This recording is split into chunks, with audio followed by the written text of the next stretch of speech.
Hi, this is Randy Finney with Right Side of the Chart, and this is a closing market wrap for Thursday, September 19th, 2019.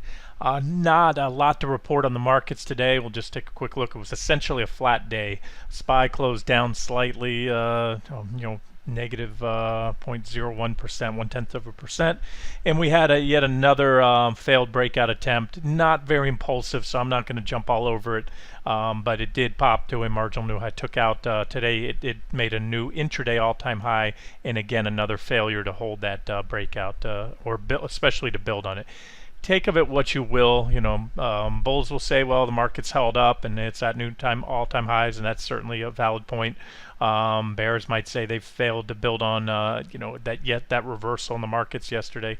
Again, I've said it before it happened, and I'll say it again after. It means nothing. The intraday volatility and rips and dips, you can guarantee they're going to happen on a Fed day. You don't know which way they go, and so again, you try not to read too much of it. The dust is now settling. In other words, the FOMC meeting is out of the way. The markets are now able to just focus on technicals and fundamentals.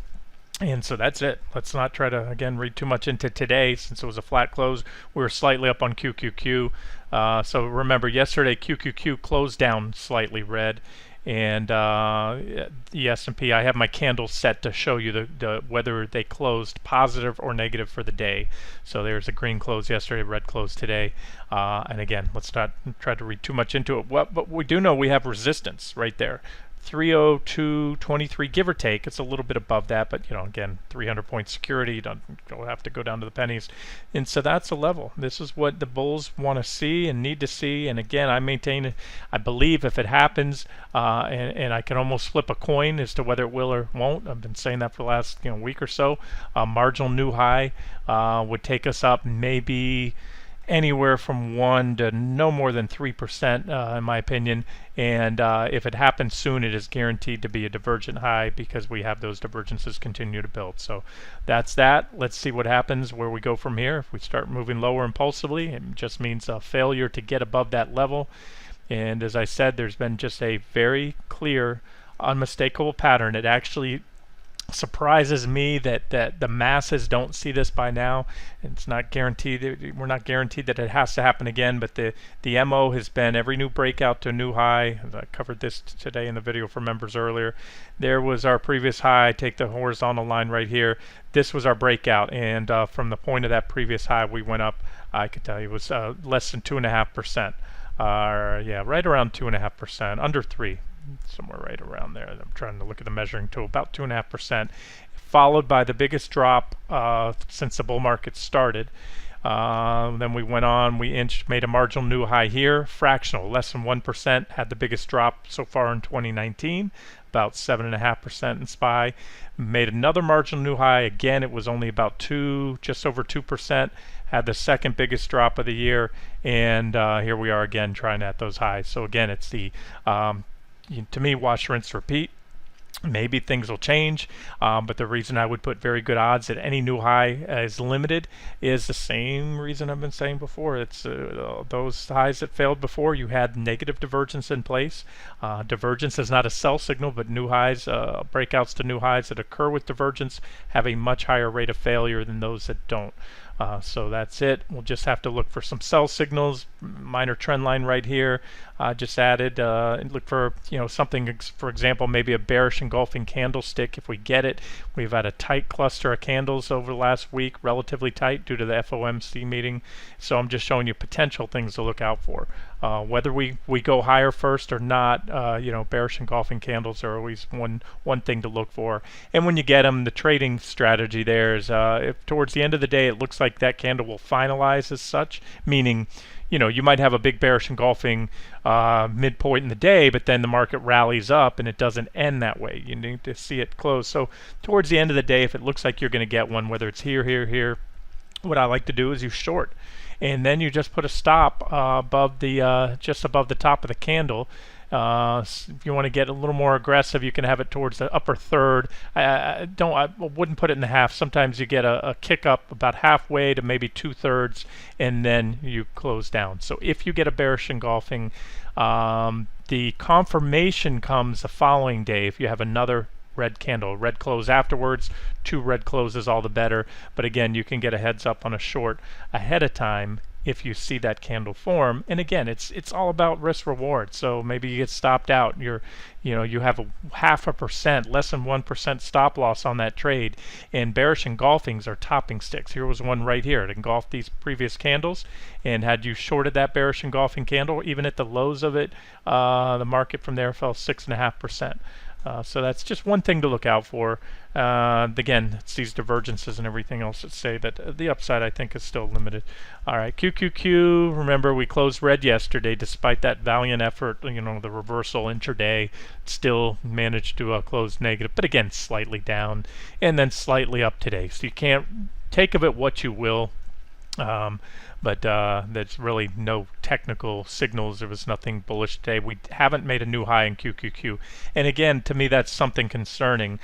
We've seen the S&P 500, which is the biggest difference between the S&P 500 and the QQQ or the NASDAQ 100, other than 500 stocks in the S&P, 100 in the NDX, is that the S&P 500 is chock full of dividend stocks, high-paying dividend stocks, steady Eddie, mom and pop's blue chip, the defensive stocks, REITs, utilities.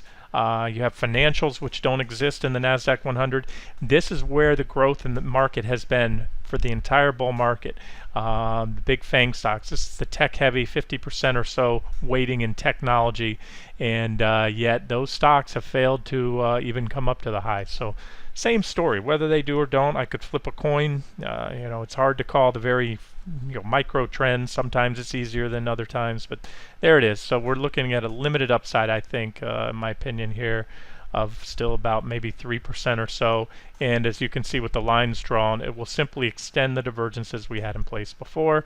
Then your sell signal will come on a break. The highest probability sell signal break of the trend line here off the December 24th lows. Also, if we get back down below that trading range, I mean, that should do some real technical damage to the markets if both SPY and QQQ get back down below those August trading ranges, because then I'll turn my focus out to the weekly and monthly charts, because we should have some longer-term sell signals there.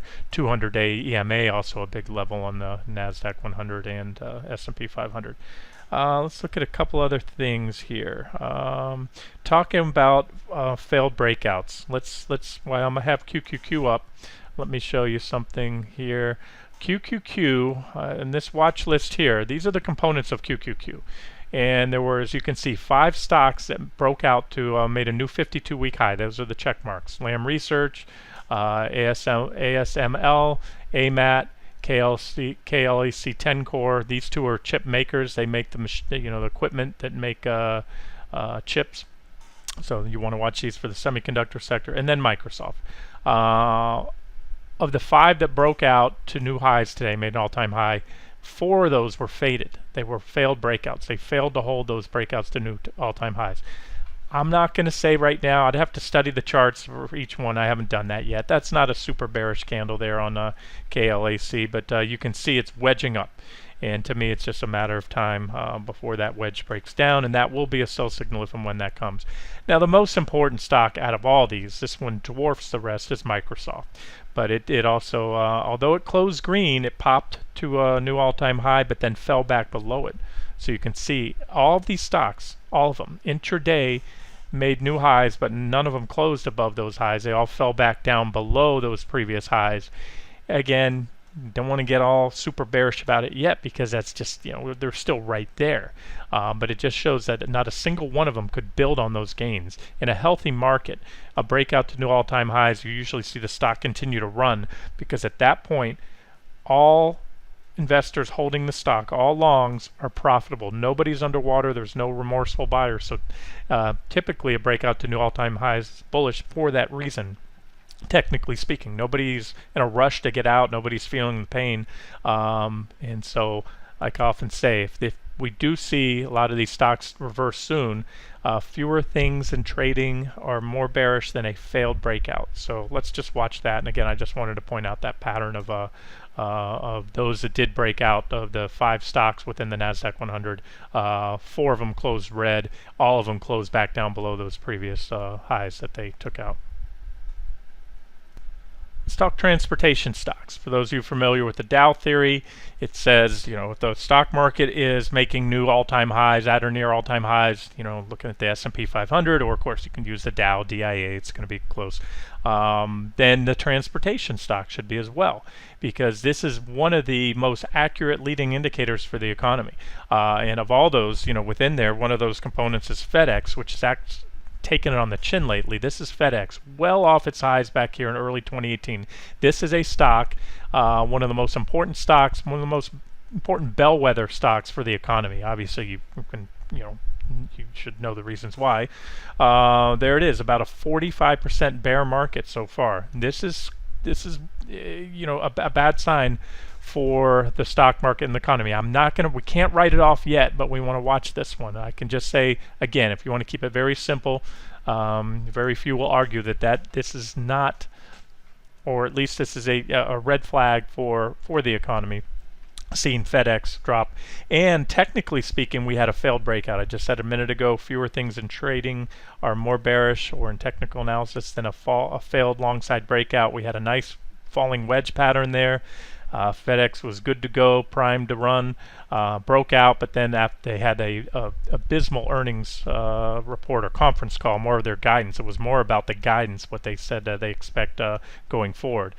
They see ugly dark clouds on the horizon, and of course that's FedEx. They're moving a lot of the goods and services, packages, things around the world, and things aren't looking so good for them. So there it is, and if I take a look at a longer chart, that's why I can't write this stock off yet, but soon. It's on pretty good support right here, about 149. You can see support right there, comes all the way back here. The stock danced on it back here, that level. Had a brief little whipsaw down there, but other than that, it's respected that level, and it's been finding support there. So like I said, there are some divergences. Maybe it'll get up and go. I mean, even if it does, there are going to be bear market rallies along the way. Again, the stock is down 45%, well off all-time highs. Back here, at the time, I guess I'd mentioned potential blow-off top, and sure enough, that proved to be what that was. That's what a blow-off top looks like. We'll go back to IYT, but FedEx is one company. You might say, okay, well, Randy, maybe they have their unique fundamental problems right now due to whatever reasons. Well, this is a compilation of all the transportation stocks out there, the trucking, airlines, and again, it is showing you, just like FedEx, we had a failed breakout. See this downtrend line? Looks like transportation stocks were poised to play a game of catch-up to the broad market, maybe go on to make new highs too to confirm, the Dow theory. They had a breakout, but they ran right into this 199 resistance level, big level. You can see it's capped almost all the advances other than these two brief periods where we broke out here. And just like the stock market broke out there, you had you had a couple things going on: a bearish rising wedge with negative divergence, just like the market does now, and you also had a head and shoulders topping pattern right there. You can see my lines: left shoulder, head, right shoulder, neckline, and boom, neckline broke, and that's all she wrote. All right, so that's busy, but you can see this is probably the most salient level or development on this chart right here, is that recent breakout, which is clearly now a failed breakout because we're well back below that level. And again, that doesn't bode very well for the stock market, especially if the stock market continues, breaks out to new all-time highs again, and continues to build on that, and you see the transportation stocks falling. So keep an eye on that. And stock futures, just real quick, I like to hit on those each time I do these updates. There's the trend line, primary uptrend line on ES. These are the S&P 500 E-mini futures. As I mentioned, we broke down before the Fed, kind of went in a holding pattern as all that post-Fed chop, and we're right back to where we started before the FOMC announcement. So market's pretty much gone nowhere. But what it did manage to do is pop to a new high. Not on an all-time high. ES, unlike SPY, had a previous high that was slightly higher, but it did take out that previous high. And so you can see here I've extended the divergences. We had divergence at that other high. We still have the same divergences extending right there as we went on and made a marginal new high today. So again, to me, it's just a matter of, is there a little more upside or not? Have we already made that marginal new high that we needed to make to kind of do that? NQ has yet to do so. NASDAQ 100 futures. Let's see. Let me take a look. Okay, I pointed out here the other day. I want to see if this head and shoulders is still in play. I didn't really focus on that today much. But yeah, I think the symmetry is there, absolutely. We need to finalize it. Remember, any chart pattern, or this one in particular, is only a potential pattern. We had it formed yesterday, a right shoulder, but now let's just say we're putting in a double shoulder, and it's still, here's the symmetry. I'm not trying to force this pattern. I want to make that clear. If a pattern starts to get too sloppy, I'll move away. But I would say right now there's still enough symmetry in this pattern, as you see if I draw it there. And if you use a line chart, it'd be a little more clear than the candlestick charts. But so although like you had a little baby head and shoulders right there that broke down and played out to about the measured target, this is your larger, left shoulder, head, right shoulder. And so like I said, 6 to 1, half dozen to the other, I think right now. Or I shouldn't say that. I mean 50-50 in my book. Whether we go on the NASDAQ as well to make a marginal new high, 1, 2, 3% up, and if so, do we back test the trend line? Remember, we had this comparable uptrend line here on NQ, which we broke down before the FOMC meeting, and the market kind of went in a holding pattern, waiting to see what the Fed was going to do and say.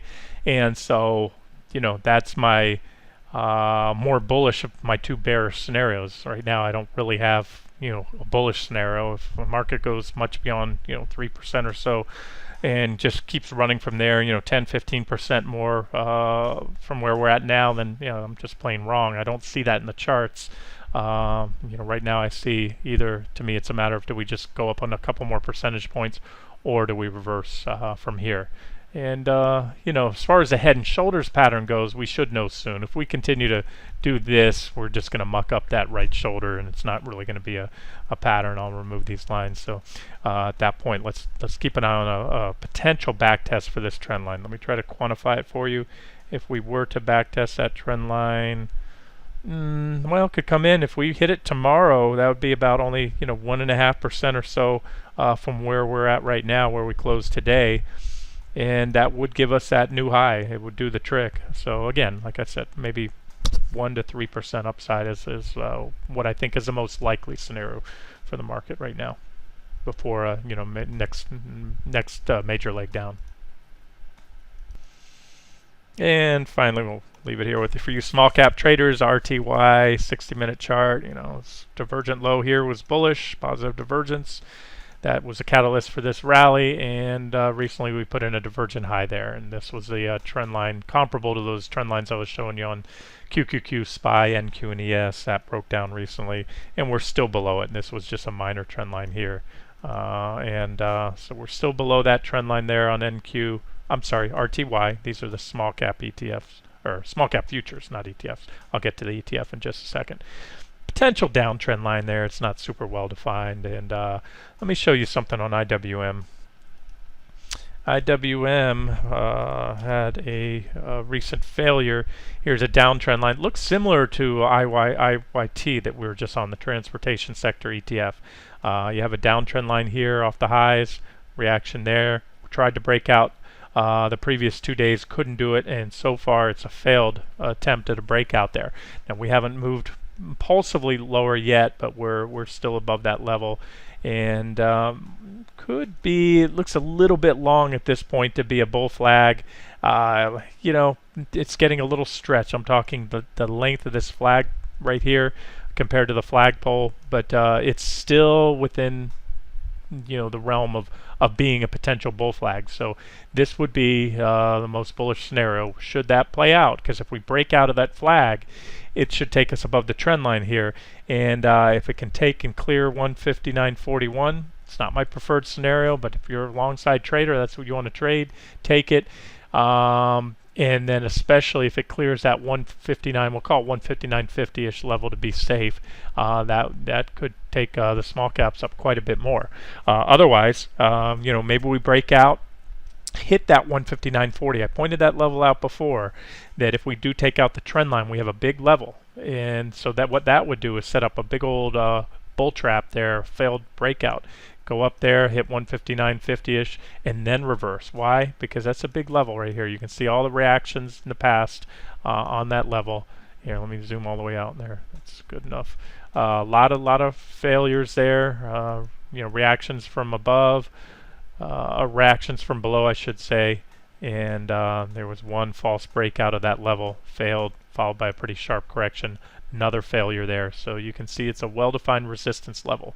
So I'd be a little bit skeptical of a breakout of that flag if it does break out soon. And then again, it would need to break out soon. If we, continue to trade sideways, put in some more candles for a while, it's going to get a little bit long in relation to the flagpole. So those are some things to watch.